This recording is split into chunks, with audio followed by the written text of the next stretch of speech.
Ladies and gentlemen, on today's episode, we have some tips for cold water kayak fishing. We have a little Black Friday cleanup, and we have a full breakdown of 4 of the most popular braid brands on the market, where we get to see who is my favorite personally, and then who is your favorite, the listeners of Tackle Talk. All that and more on this episode of Tackle Talk. Hello, everybody. I'm Bill Dance, and you're listening to Tackle Talk.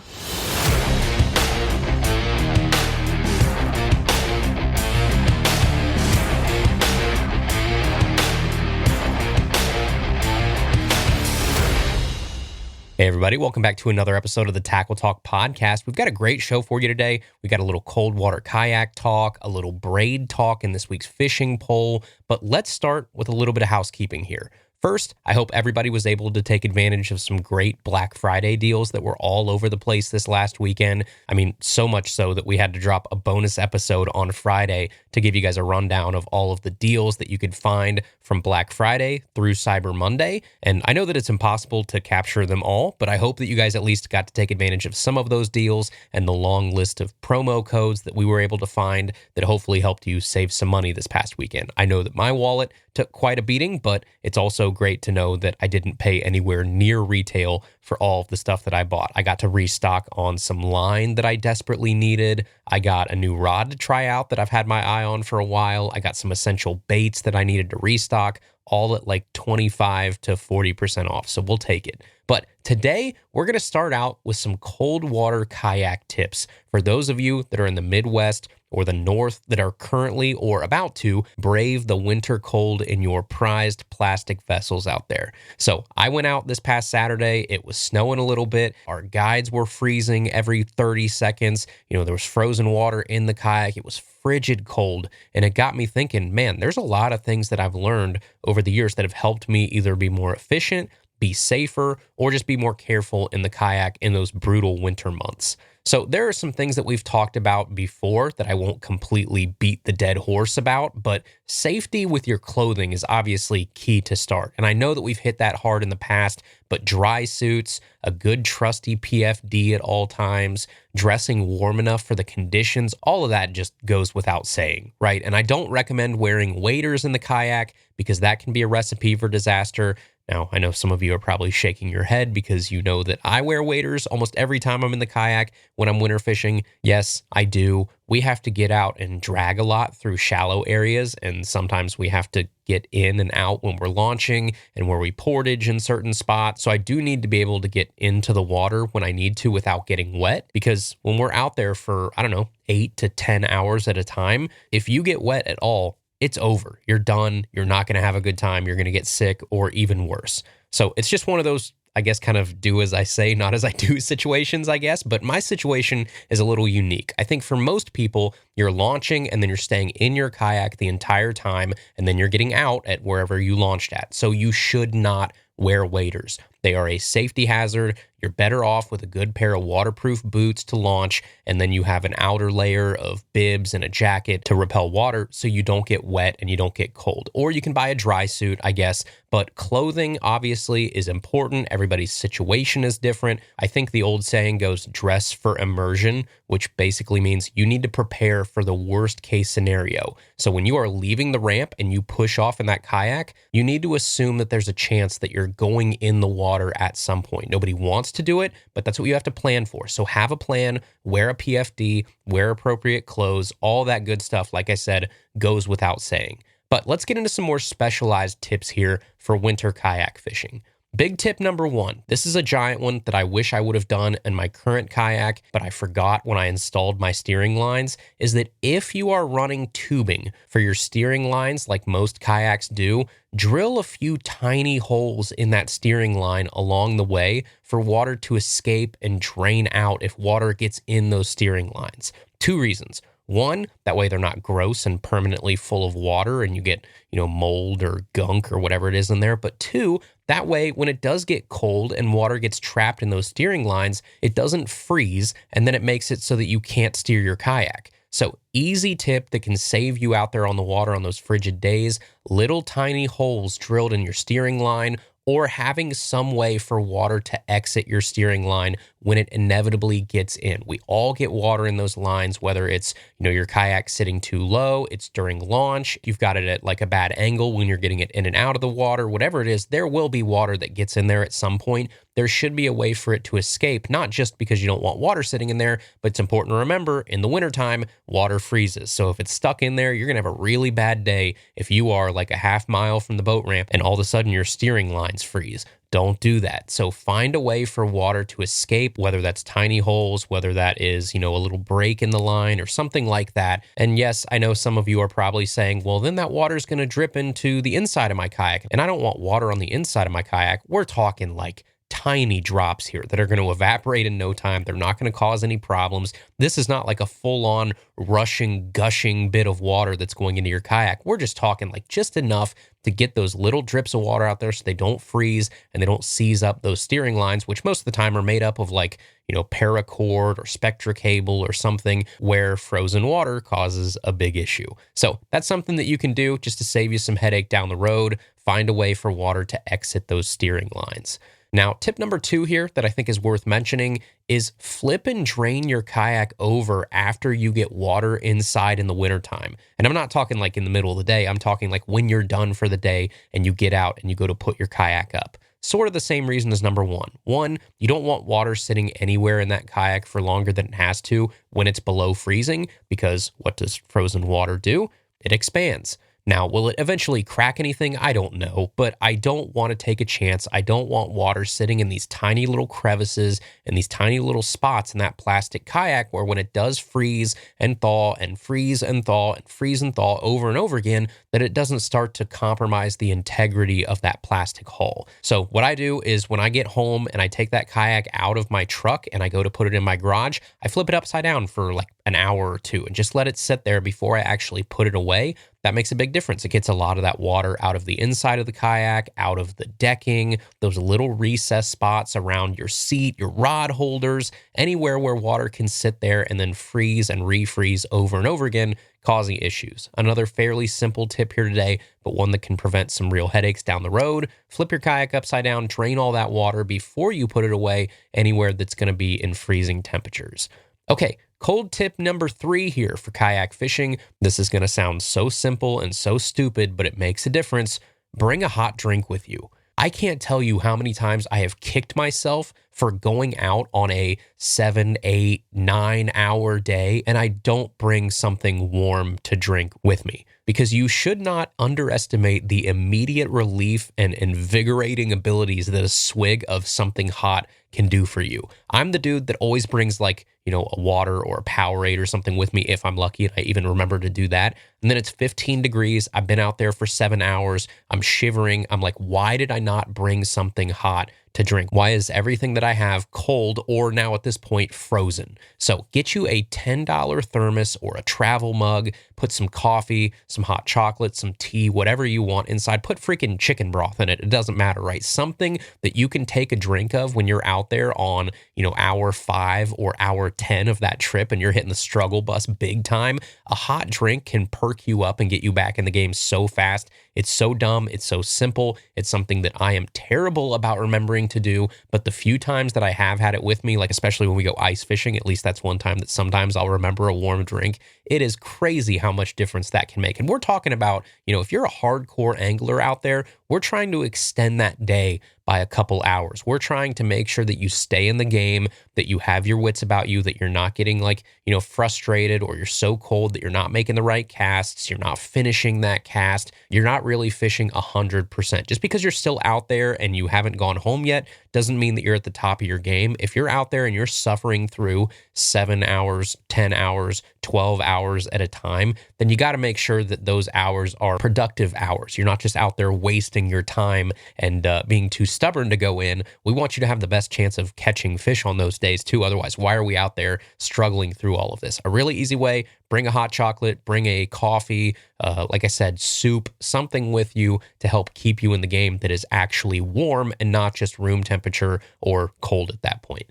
All right, tip number 4 here is something that I should preface by saying I hate wearing gloves when I'm fishing. I just can't do it. I've tried, I've worn different kinds of gloves before, no tipped fingers, thin gloves, thick gloves, gloves on one hand. I've tried it all. I can't do it. But then on the, I guess, metaphorical other hand here, my fingers and my hands get so cold so fast. I have terrible circulation. I got that from my dad. He has the same issue. I just lose feelings in my hands so darn fast that it's not even funny. They will start to turn pale. And then I've got no dexterity, no strength in my fingers at all. I'm talking like I'm trying to, unclasp a clip, or I'm trying to turn something and I just can't do it. My fingers and my hands don't work. So I do have to have a way to keep them like semi-warm somehow. And my solution to this point has just been to have an outer jacket that has pockets at a minimum so that I can put my hands in there and try and get them to the point where I can use them again at least. But another thing you should bring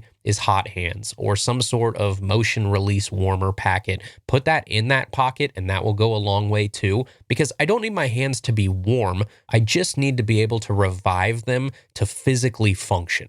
So my buddy Ryan is really good about this. He will keep a box of hot hands in his truck at all times and just grab 2 or 3 before we launch. He usually puts them in his boots and then maybe some for his hands too. The boot thing I can't do because I don't like the feeling of that packet in between my boot and my foot. It just feels like something's stuck there in my feet. I don't really love that. Also, I'm not really doing much with my feet except foot steering, so they don't really need to be doing too much or have too much function in them, as bad as that sounds. If I lose feeling in my feet, so be it. You can kind of suck it up through that, but my hands are a real issue. So if my hands get too bad, I will put them in my coat pockets with those hand warmers, and then you have a way to kind of warm your hands up while you're on your way to your next spot or while you take a quick time out. Then you can obviously put the hand warmers inside of gloves too if you wear gloves, but at a minimum, hand warmers inside the coat pocket for a quick revival of your fingers and hands can go a long way.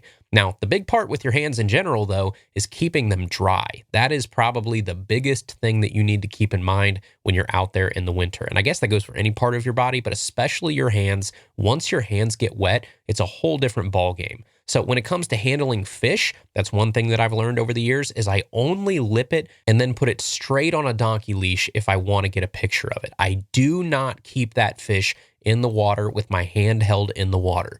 Put it on a leash, put it in the net. Do not get your hands soaked handling that fish, because that is where a lot of stuff starts to go bad when those hands get wet, and then you pair that with the cold weather. And then even for something just like normal paddling, for those of you that just have a regular paddle kayak, that's probably where you're going to want a good pair of waterproof gloves, because if you paddle, your hands are going to get wet. There's no way around it. Water flings up, it slides down the handle of the paddle, and even if you get those little rubber pieces that are supposed to catch the water before it gets down to your hands, we all know those don't work very well. So your hands are going to get wet when you're paddling a lot. So at least put on a pair of gloves before you make a big run or you paddle really hard for a few minutes at a time. And then you can take them off when you get to your fishing spot. That's probably the best bet for those of you that need like a happy medium. So keeping your hands warm and dry, however you choose to do that, is a big deal when those water temps start to get below 30 degrees, especially in these days where we're out there for, like I said, 7 hours, 8 hours, 9 hours at a time. Okay, tip number 5 here today for cold water kayak fishing is something that I've just accepted when it comes to wintertime fishing. It makes me feel more comfortable sometimes, and I try to exercise it every chance that I can. It's that you need to stay as close to shore whenever possible. Because again, we are planning for the worst here. So if there's a spot, let's say that, I can fish from 50 feet away from the shore or 20 feet away from the shore at a different angle, I'm going to try and fish the closer way as much as possible. It's just a safety net, right? If I go in, if something happens, every second matters before your body starts to freeze up and you just can't handle it. And if I'm closer to shore, that gives me more comfort and peace of mind whenever possible to say, hey, if I needed to try and swim really fast to shore before my body goes into shock, I can do that. Now, there are times where that's just not an option, of course. There's times in the wintertime where you need to get out in the middle of the lake and they are out there deep off a big drop or something. Okay, well, then there's not much you can do. But if possible, err on the side of caution and stay as close to shore as possible. At least I would say until you get comfortable enough or good enough with your gear to start to venture out a little bit further.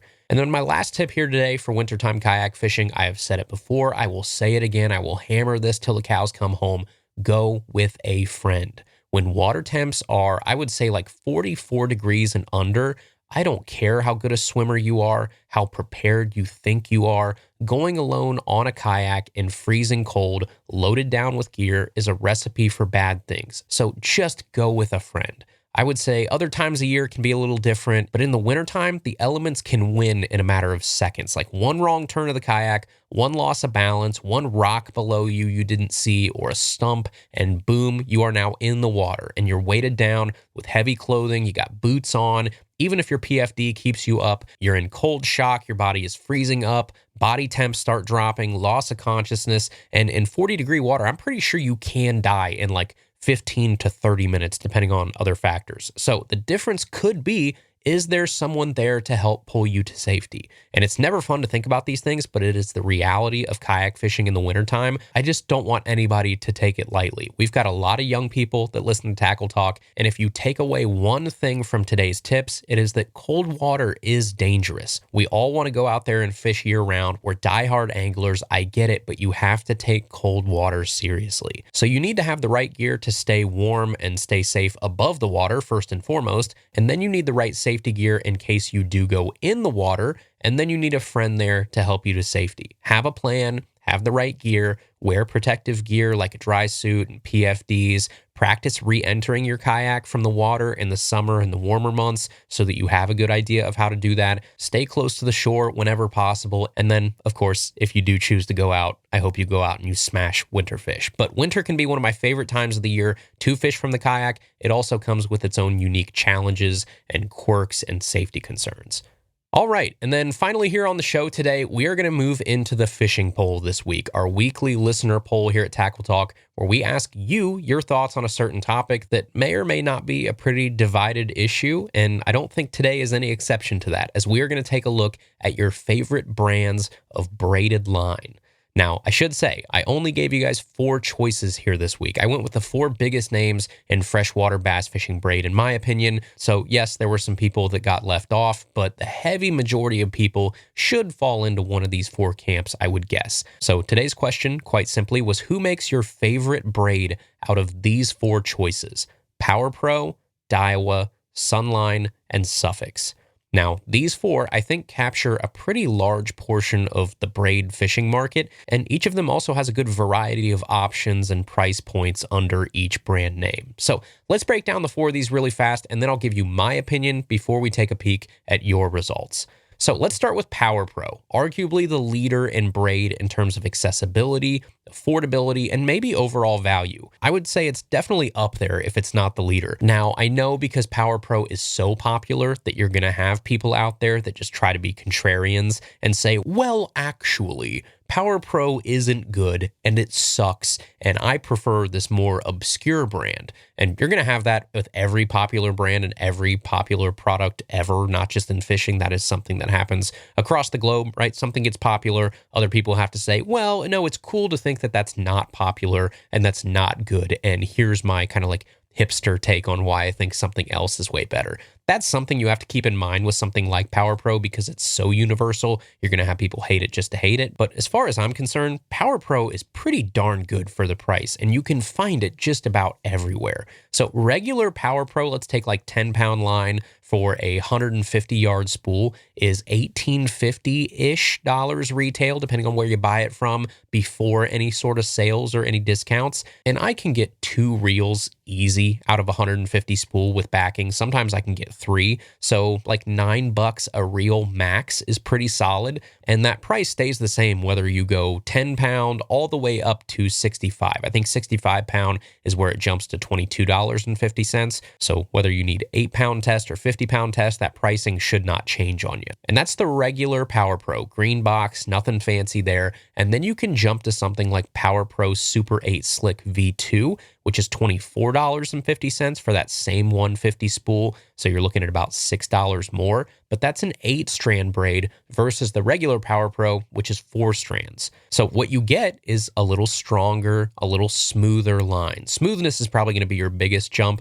with any of these braids that have 8 carrier braids. braid versus a 4-carrier braid, because in an 8-carrier braid, you have 8 smaller diameter threads wrapped together to make that overall line. And then on a 4-carrier braid, you get that same thickness braid with only 4 strands. So if you use 8 strands, that means it's going to be a little smoother overall. 4 strands to make that same weave is going to be a little bit rougher. Now, for the 8-carrier strand braids, at least for Power Pro's case, we'll start there. That doesn't mean that they're thinner. I've definitely heard people before try and say, well, that Super Slick 8 V2, it's thinner, it's smoother. And I got to be like, whoa, whoa, whoa. It's not thinner, right? There's some other arguments you can make there, but thinner really isn't the case. Just look at the package and you can see the 10-pound regular Power Pro and the 10-pound Super 8 Slick V2. They're the same diameter. Same thing goes with the 50-pound. I have 2 boxes right behind me. I went and looked at them. They are the same diameter. So what you're getting is not necessarily a thinner braid, but you are getting a smoother braid. That's your biggest upgrade when you go to an 8-carrier braid.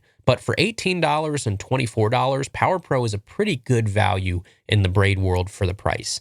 My 2 gripes with Power Pro, though, are going to be that the color fades pretty fast, which I guess I'll be honest, I don't really care that much about. I know a lot of people do. It doesn't really bother me if my braid is dark green or slightly lighter green, because if the water's clear, I'm using a leader anyway. Fish don't know the difference, and I don't really use braid like sight-wise to detect my bites a lot either. I really lean on the sensitivity of my rod to do that, so I don't need like a visibility increase or anything there. So it's just not a big a deal to me as maybe it is to some people. But my other gripe with Power Pro is abrasion resistance. Especially on regular Power Pro, you're going to get a little bit more fraying and a little bit more of that kind of stuff than I think you get with some other brands. It just is what it is. Now, that's Power Pro. We spent a little bit of time on Power Pro because I think it is the most popular of the choices here. But as we keep moving down the list, next you have Daiwa. And Daiwa is a sneaky option in the braid world, both in terms of price point and performance. So let's start and compare apples to apples with Power Pro. Let's take Daiwa J-Braid X4,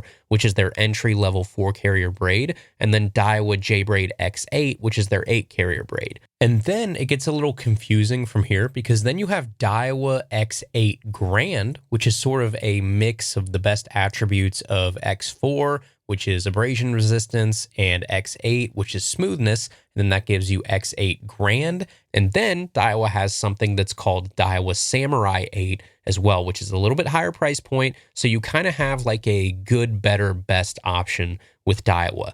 And in a direct comparison, I actually like regular Power Pro better than Daiwa J-Braid X4. And then I would honestly put Daiwa J-Braid X8 and Power Pro Super 8 Slick V2 pretty darn close to each other. I'd probably put regular X8 just barely below Super Slick V2. And then I'd probably put Daiwa Grand X8 just barely above it. And then I'd take Daiwa Samurai 8 over all of them. So I think in the Daiwa lineup, X8 really is your best value. And then I would say Samurai is my overall favorite if you have a few bucks more to spend. And then we move on to Sunline. And you guys know I have a soft spot for Sunline personally for no other reason other than overall, throughout all of the different models and options, Sunline is probably my favorite overall line brand, especially in the fluorocarbon world. But today, we're not talking about fluorocarbon. We're talking about braid. And if there was a weakness in the Sunline lineup, I think it might be their braid. Not to say they don't have great braid options, but I just don't think it's up to speed with their fluorocarbon. So Sunline has Siglon braid. That is the PEX4, I think is their really cheap one at $14.99 a spool. Then they have PEX8, which is their entry-level 8-carrier braid at $19.49 a spool. And then you have Siglon PEAMX, which is like a more expensive 8-carrier for heavy lines. I think it actually starts at like 35 pounds and up, so that's more of a heavy braid. And then you have SX1, which is really the only Sunline braid that I actually do like, to be honest. And 125 yards of that, which is the smallest spool that we've seen so far,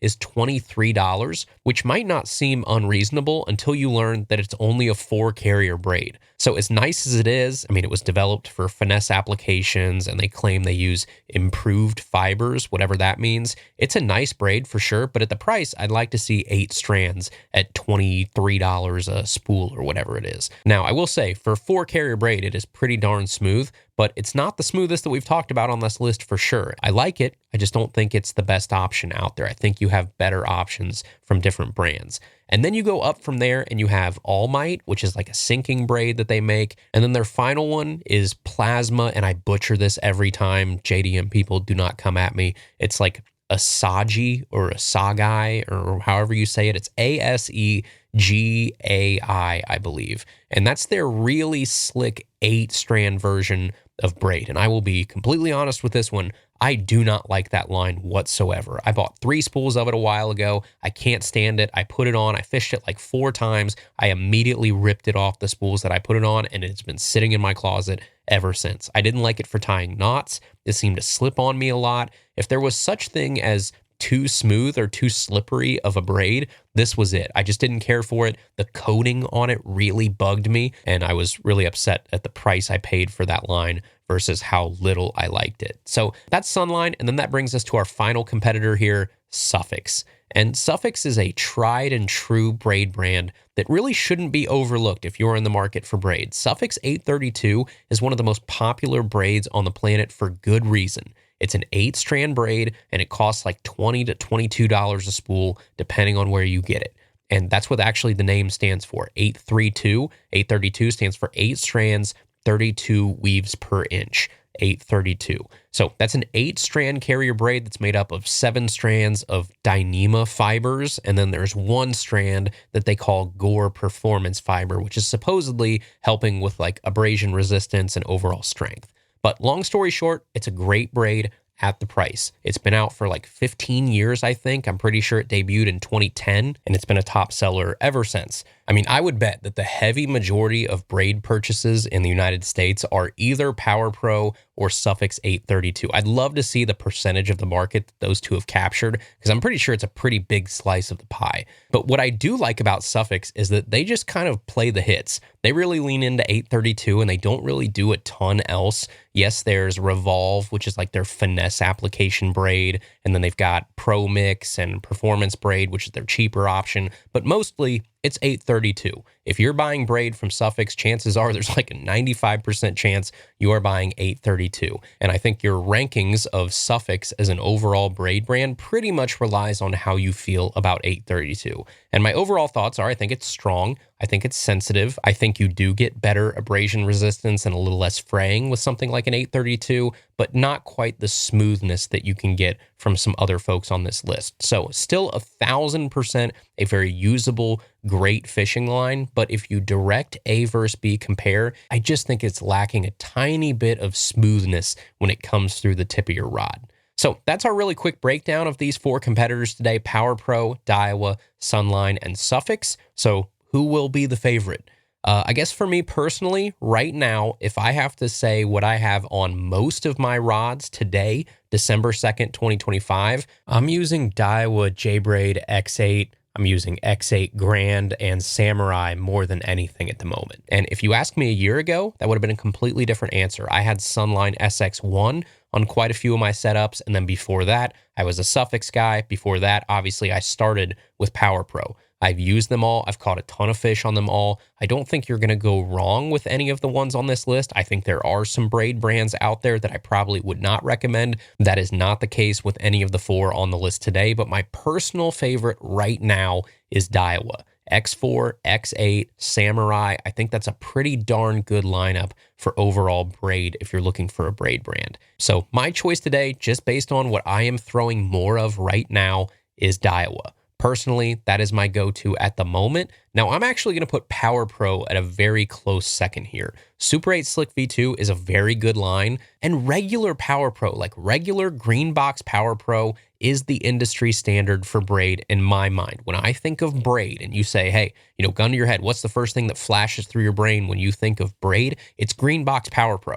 It's a great value. It flat out works. You can buy it everywhere. It is a very, very serviceable option. The more I have used different braids, the more I've realized, hey, Power Pro is pretty darn good. We should really try and work to end the slander on Power Pro's behalf. So I would probably go in my rankings, Daiwa number 1 right now, Power Pro number 2, Suffix number 3, Sunline number 4. That's my rankings for this week's fishing poll. But as you guys know, now here's the fun part. I am actually going to open up. I have not looked at this yet, and I'm going to see what you guys voted for on this week's fishing poll. So I'm pulling it up right now as we speak.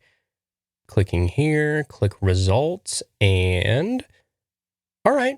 I don't hate this at all. I think in terms of popularity, this is probably the way that the fishing industry goes. So I don't blame you one bit on this one. So our clear winner this week, no surprises here, was Power Pro. Power Pro received 41% of the vote. Now, keep in mind, there's 4 options here. So 41% is a lot. Normally, if you divided them up proportionally, they should all get 25%. So 41% is a pretty convincing victory here. Power Pro takes your win. In second place was Suffix with 28% of the vote. So Power Pro and Suffix, remember I just talked about earlier, I would guarantee that that is a huge portion of the pie in terms of overall purchases of fishing braid. I think those two pretty much have it covered. Power Pro and Suffix 832. Now, third place here was Daiwa. Daiwa received 18% of the vote, and Sunline only received 13% of the vote. So I don't have a problem with those results at all. I think you guys are spot on probably how the dollars are spent in the industry and what I think probably is overall the most popular with mass appeal. I think Power Pro is your clear and away winner in terms of just overall popularity in bass fishing in the braid category. I think you guys were pretty right on the money. So Power Pro wins with 41%, Suffix in second place at 28%, third place was Daiwa, fourth place Sunline. All right, everybody, that is today's episode. Thank you guys so much for tuning in. I appreciate you all so much. If you can, do us a huge favor. Leave us a written review on Apple Podcasts. That helps the show out a ton. If you're a Spotify listener, there is a place up top you can tap and hit 5 stars. That helps us a lot too. Remember, if you want to submit a mailbag question for an upcoming episode, you can go over to tackletalkpodcast.com/mailbag. You can submit your question there. If you want to chat, you can find me on Instagram or Facebook at Tackle Talk Podcast. And we'll see you right back here next Tuesday for another brand new episode of Tackle Talk.